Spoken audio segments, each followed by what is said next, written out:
Yandansın başının yanı, bugün Müslümanın bayramı. Gel uçalayım bir ikincilik, 3 gün vatana kurbanım. Men aydayın sire aydımı.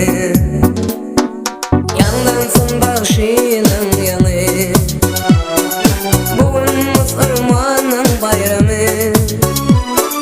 Gel uçalayım bir ikincilik, 3 gün vatana kurbanım. Men aydayın sire aydımı.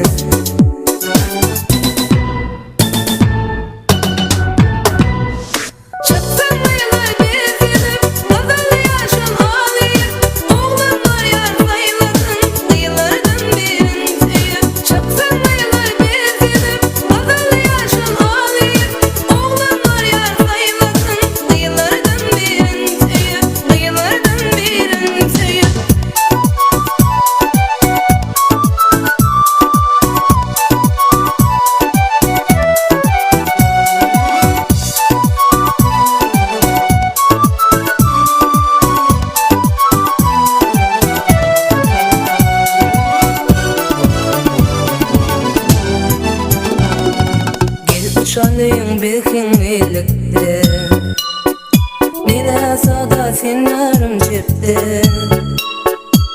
Güller güllere baksa, aşklar güne dökse, gelediydim gel kurbanlıkta. Gel uçalayım bir kimlikte,